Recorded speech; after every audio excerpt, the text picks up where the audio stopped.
Bakit ko naman ibibigay sa'yo to? Ni hindi mo naman pagmamay-ari? Asik ni Gianna sa lalaki upang pigilan ito na kunin ng cellphone niya. Nakadukwang sa kanyang lalaki at halos makadikit ng katawan nila dahil sa pag-agaw nito sa kanyang phone. Dahil sa bangayan ng dalawa na medyo napapalakas ang boses, ay napatingin sa kanila si Veer. Mommy, Daddy, are you two fighting? No, sabay na sagot ng dalawa sa kamuling nagkatinginan. Matapos sagutin si Veer, tumiim ang bagang ni Gianna sa matalim na tinignan si Sedi, pero hindi siya nagsalita. Mabilis niyang inilagay sa bulsa ng suot na shorts ang phone at hindi to hinayaan sa gusto nitong mangyari. Napaismid lamang si Sedi dahil sa ginawa niya pero hindi nito nagpumilit. I'm hungry, sabi nito sabay tayo. Hindi pa rin kumakain ng almusal si Gianna. Lunch rather, dahil malapit ng lunchtime. Sumunod siya kay Sedi papunta sa kusina at hinayaan ang anak na mag-isa sa sala para manood ng TV pero mayat maya ang tingin niya dito. Bago pa siya makaupo sa dining chair ay muli na namang kinabig ni Sedi ang batok niya para bigyan siya ng isang malalim na halik. Pero sa pagkakataong ito ay hindi niya tinulak ang lalaki, tinayaan nitong sakupin ang kanyang labi sa kaginantihan din niya ng mas mapusok na halik. Madaling matuto si Gianna. Kahit na isang beses pa lang niya yun na experience, nakuha niya na kaagad ang tamang paggalaw ng labi at ginantihan pa ng halikang lalaki. Masyado silang nalulong sa sarap ng halikan at hindi nila napansin na nasa kusina na si Veer. Mommy? Daddy? You two are kissing again? Hindi makapaniwalang tanong nito habang nakapamewang na nakatingin sa kanila. Imbis na magulat sa biglang paglapit ng anak ay pinagpatuloy lang ni Sedi ang paghalik nito kay Gianna. Saka lamang ito bumitaw pagkaraan ng ilang segundo at hinarap si Veer. Because baby, I miss your mommy so much. Pinisil nitong tungkin ang ilong ng kanyang anak sa kabinuhat at pinaupo sa counter table. Do you want to go out today? Agad na nangingning ang mga mata ng bata. Where are we going, Daddy? Are we going to the amusement park? Bago pa man makasagot si Sedi ay lumapit na sa kanila si Gianna at kinuha ang kamay ng anak sa kamarahang pinisil. We cannot do that today, baby. We have an agreement with your lola, hindi ba? Imbis na magtampo ay nanatilang ningning sa mga mata ni Veer. Oh, we're going to see my cousins, tumango si Gianna. Yes, baby. Kaya hindi pwede ngayon, okay? Maybe you can ask your daddy if he wants to bring you out next time. Isa sa pinagmamalaki ni Gianna na ugali ng anak ay napakamasunurin nito at naintindihan kung ano ang tama't mali sa merong paninindigan. Sa kanya binalingan si Sedi. Not today, Sedi. We already agreed with my parents. Veer will be staying with them until tomorrow. Agad na tumaas ang isang kilay ni Sedi. Until tomorrow?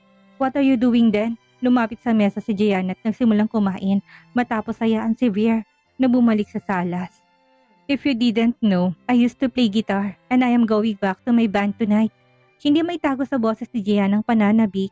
Halata rin sa mukha niya na sabik na siyang tumugtog kasamang kanyang banda. Biglang bumalatay ang tuwa sa mukha ni Sedi nang marinig ang sinabi ni Gianna. Really? I didn't know about that. But why? Don't you have a stable job now? Nilunok ni Gianna ang pagkain na sa kanyang bunganga sa sinagot ng lalaki. It's not about having a job. I have to go back because... Paano ba niya sasabihin dito na ang tunay na dahilan ng pagbabalik niya sa pagtutugtog ay upang makita ang tatay ng kanyang anak? Masasabi kaya niya yon sa kaharap niya na ngayon ay nagpresentang maging fuck buddy niya? Biglang dumilim ang mukha ni Sedi. Mukhang hindi nito nagustuhan ang sagot niya. Huwag mong sabihin na may iba kang kakatagpuin kaya gusto mong bumalik sa pagtugtog. Tss, napailing si Gianna. My band miss me. Kumain ka na nga lang pwede. Bakit ba nandito ka? Ang aga-aga. Wala ka bang girlfriend na dapat bisitahin? Sinabi ko ba na may girlfriend ako? Nakita mo ba ako na may kasamang babae? Napaismin na sagot ni Sedi. Nagkibit ng balikat si Gianna. I hear someone say that you have a wife. Aniya, ang sinabi nito sa kanya kagabi, ang ginawa niyang inspirasyon sa tanong niya. Sa pagkakataong ito ay biglang sumiryoso ang mukha ni Sedi. Matiim siya nitong tinitigan habang mahigpit na hawak ang tinidor at kutsilyo sa magkabila nitong kamay. Where did you hear that? Just someone from the office. Kaya hindi ka raw nila nakikita na may kasamang babae dahil tinatago mong asawa mo at kinukulong sa bahay mo. Talagang eksperto na si Gianna sa pagsisinungaling at bawat kasinungalingan na lumalabas sa kanyang bibig ay pinong-pino at tila totoo. Napatawa naman si Sedi sa sinabi niya. Wala ka na bang ibang idea na maisip para sabihin yon? Ikaw ang kasama ko araw-araw. Saan mo ko nakita na may girlfriend o may asawa? I'm just kidding, aniya sa pinagpatuloy ang pagkain. Mabuti na lang pagkatapos nilang kumain na may tumawag sa phone ni Sadie. Kaya ito nagpaalam na aalis na ikinatuwa naman ni Gianna. Agad din siyang nagayak at kasamang anak ay ihahatid niya ito sa bahay ng kanyang magulang. Maaga pa niya itong ihahatid dahil kailangan niyang pumunta sa salon upang ipaayos ang buhok para sa kanyang pagbabalik sa pagtugtog mamaya. At baka sakaling malaman ni Nash na bumalik siya ay magpapakita ito. Kahit na sabihin niyang hindi siya umaasa, sa loob-loob niya ay umaasa pa rin siya na makita ito. Hindi niya na inalam kung sinong kausap nito dahil malapit ng loob niya dito ay madali na sa kanya na imbestigahan ito. Matapos magbihis ay kagad na rin silang umalis. Ang kanyang magulang ang pansamantalang magbabantay sa anak habang wala pang yaya nito. Hindi na rin siya mag-aalala na may mangyari dito dahilan niyang safe si Vier sa pamilya niya. You finally bring him here. Bungad sa kanya ni Gabriel na makapasok sila sa loob. Inirapan lang to ni Gianna at dire-diretsong pumasok sa loob saka pasalampak na mupo sa sofa katabi ang anak. Why are you here? Wala ka bang shooting ngayon? Umupo si Gabriel sa tabi ni Vier at sinimulan itong kulitin. I also need a break, you know. Gianna, masyado ng pagod ang katawan ko. Kailangan ko ring mag-relax at huwag puro trabaho. Napaismi si Gianna. Mabuti naman naisip mo yan. Hindi katulad ni, no? Isang masayang boses ang sumagot kay Gianna habang pababa ito ng hagdan. Napailing na lang ang babae sa kanilingon ng kapatid. Gordon, nandito ka rin? Akala ko ba kahit Sabado nagtatrabaho ka? Come on, bunso. Alam kong pupunta dito ang pinakagwapo kong pamangkin kaya bakit ako magtatrabaho? Hindi ba, Vier? Umupo ito sa pagitan nila ni Vier at kiniliti ang anak niya. Dahil nagsisiksikan silang apat sa sofa, ay walang nagawa si Gianna kung hindi ang lumayo. Her brothers always like to snatch Vier away from her. Ginantihan naman ito ni Vier at sabay na nagtawanan ang dalawa. Pati si Gabriel ay nakisali na rin. Napailing na lang si Gianna dahil parang batang mga to kapag kasamang anak niya. Lalo na si Gordon na ibang-iba sa anyo nito kapag nasa opisina. Pero masaya si Gianna dahil kahit na lumaking walang ama si Vier, ay puno naman ito ng pagmamahal mula sa kanyang pamilya. At hindi ito nila pinapabayaan kaya ngayon pa lang nagdadalawang isip na si Gianna. Kung babalik siya sa kanyang master pero nag-aalala rin siya na kapag malayo siya sa anak hindi niya kakayanin. Thanks for taking care of him. I gotta go, brothers. Paalam niya na makitang maayos na nakikipaglaro si Vier sa mga pinsan nito. Nagpaalam na rin siya sa kanyang tito Frederick na bumisita ngayon sa bahay ng kanyang magulang. Nagpatayo ng mansyon ng mga ito sa tabi ng bahay ng kanyang magulang upang mas lalong magkalapit ang mga to, bagamat nung una ay ayaw ng kanyang ina. Pero sa kalaunan ay pumayag din ito, alang-alang sa mga bata dahil gusto rin ito nakalaro ng kanyang mga kapatid na hanggang ngayon ay wala pang asawa. That's no problem for us, bunso. Sagot ng kanyang mga kapatid, they are showing how much they care about Vier. Mula sa mansyon ng kanyang ina, dumiretso siya sa salon upang pakulayan ang kanyang buhok. Doon na sila nagtagpo ni Felicity. Hindi ito ordinaryong salon dahil ang mga trabahante dito ay asset ni Gianna. Kapag may kailangan sila at may iutos ay ang mga to ang maasahan nila. Dito na rin siya kukuha ng isusuot mamaya. At habang inaayos ang buhok ay muli nilang pinag-aralan ang bagong impormasyon na nakuha ng kanyang tito Rick. My father sent me information about Sadie and his operation in Russia. They are supplying diamonds to some organizations to fund their illegal human trafficking and drug operations. So ang gusto mong sabihin ay kailangan natin pumunta ng Russia para mag-imbestiga? Namamanghang tanong niya, tumaas ang sulok ng labi ni Felicity. Bakit pa natin kailangan pumunta doon? Here, look at this. Binigay nito sa kanyang iPad at doon ay nakita niyang isang malawak na dagat at isang maliit na isla. What do you want me to do with this? Naguguluhang tanong niya dahil hindi niya makuha kung anong gustong sabihin ni Felicity. Bagamat may hinala siya kung ano yon ay gusto pa rin niya na makasiguro. That, darling, is the underground base of Sadie Monroe. Lahat ng mga illegal na aktibidades niya ay dyan nangyayari. Hindi doon sa club na pinuntahan mo kagabi. If you get more information about Sadie about this, then we can start digging into it. Tumaas ang sulok ng labi ni Gianna. Ngayon na mas malapit ng relasyon nila ni Sadie, ay sigurado siyang makakakuha pa siya ng marami impormasyon mula dito. 9 pa ng gabi magsisimulang tugtog nila, pero maaga pa lang ay papunta na sila sa Club C. Ito ang club na pagmamay-ari ng kanyang ina at dito rin siya unang nag-perform kaya ngayon dito rin siya magpe-perform sa una niyang pagbabalik. Matapos ang 5 taon niyang pagtatago, habang naghihintay na mag-start ang pagtugtog nila, ay tumambay muna sila at nagkwentuhan sa backstage lounge. Doon ay ininspeksyon na naman siya ng mga kasamahan sa banda.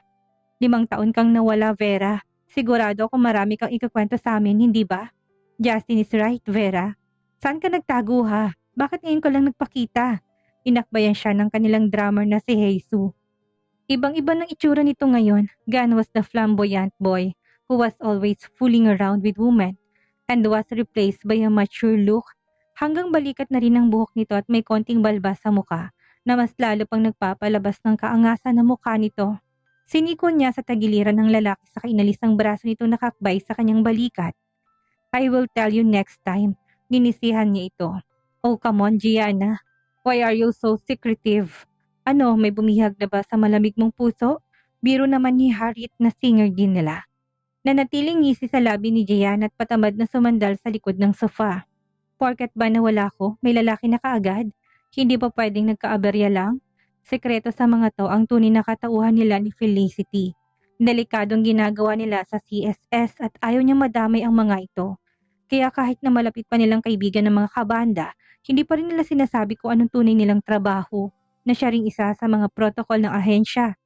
I appreciate that you don't want to tell us, Gianna. Ani Brent, itong leader ng kanilang banda. Hindi lang ito magaling sumayaw. Magaling din itong kumanta at maggitara kaya kahit na nawala sila ni Felicity, ay kaya pa rin ng mga nato na dalhin ng banda. Kahit saan, kahit pakulang mga to. Ang mahalaga nakabalik ka na. Masaya ako. Kami sa pagbabalik mo't nasa maayos kang kalagayan. At ang importante ngayon, buo na tayong muli. May pagpapatuloy na natin ang pagtugtog at paglibot sa buong Pilipinas. Tinapik siya nito sa balikat at buong pusong ngumiti. Tumango si Gianna sa kaitong initian. She always appreciates her captain for his comfort and meaningful words. Habang nagkwekwentuhan, ay mabilis na lumipas ang oras hanggang sa kailangan na nilang umakyat sa stage. The trio made an entrance first at malakas na hiyawan ang narinig ni Gianna at Felicity sa backstage.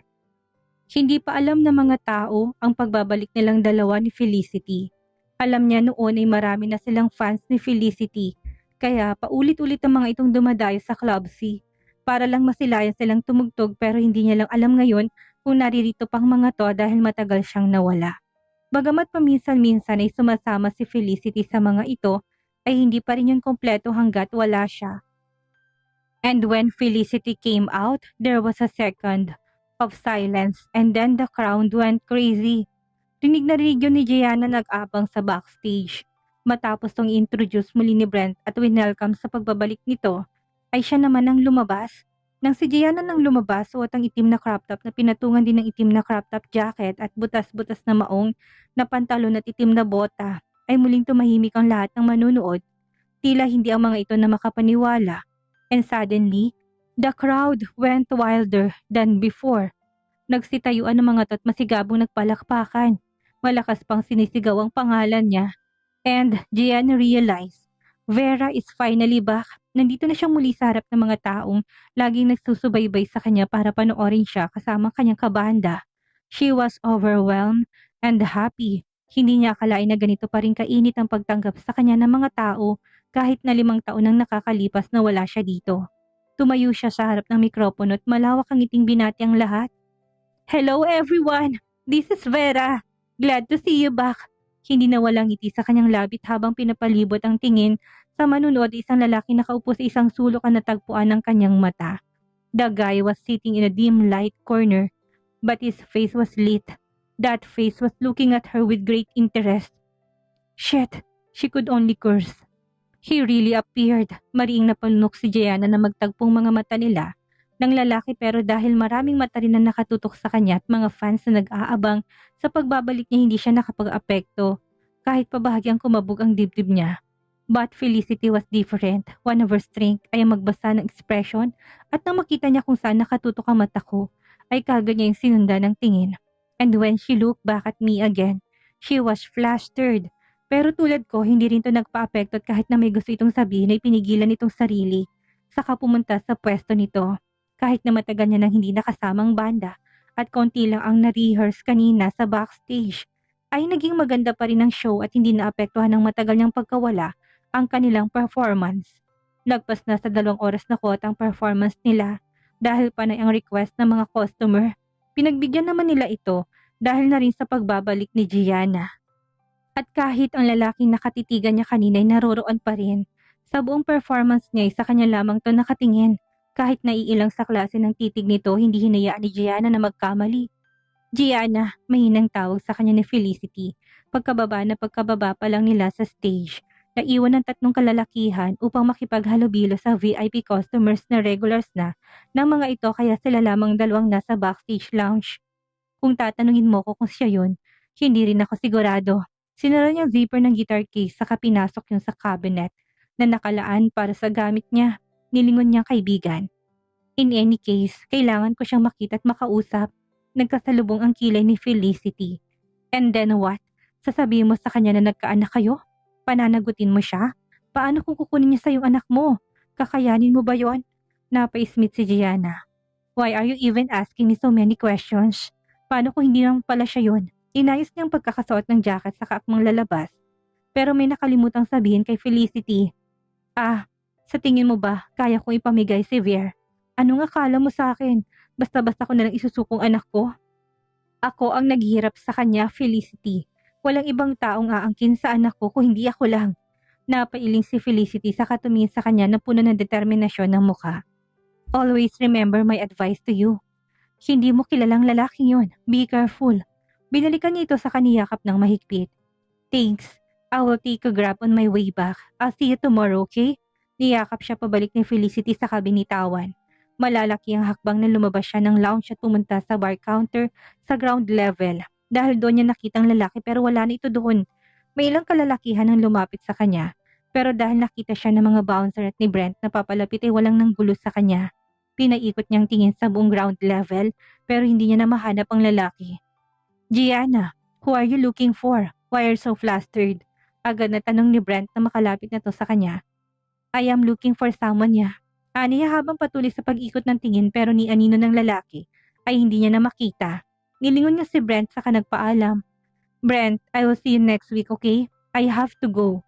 Wait, Gianna. Napakamot na lang sa batok si Brent dahil mabilis nang nakalayo si Gianna upang tumungo sa itaas.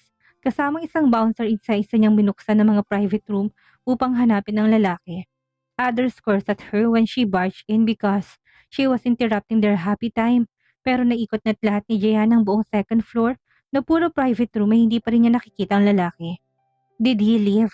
Tahimik na bulong niya, nilingon niyang nakasunod pa ring bouncer. Thanks kuya, kaya ko na to. Kilala siya ng lahat na trabahante sa Club C dahil pagmamay-ari to ng kanyang ina pero nagustuhan siya ng mga ito dahil hindi niya ginagamit ang estado niya para pahirapan ng mga trabahante. Kaya naman marami siyang kaklose sa mga ito. Bumaba siya ng hagdan at kagad na lumabas ng club. Hinayaan niyang ibang bouncer at security guard na sundan siya ng tingin dahil alam niyang safety lang niya ang iniisip ng mga to. Nang makalabas siya ay kagad siyang dumiretso sa parking upang hanapin ang lalaki pero, shit, what am I doing? How could I even find him? At kung gusto niyang makipagkita, sana hindi siya kaagad umalis. Shit, why did I act like I'm an idiot again? Napasabunot siya sa buhok at akmang hugutin ng phone sa bulsa para tawagan si Felicity nang bigla siyang tumigil sa pagkilos at mabilis na ibinalik ang cellphone. She could feel a strong presence behind her. Kaagad na sa miryosong mukha niya at inihanda ang katawan para lumaban. Pero naunahan siya ng taong nasa kanyang likuran. Are you looking for me?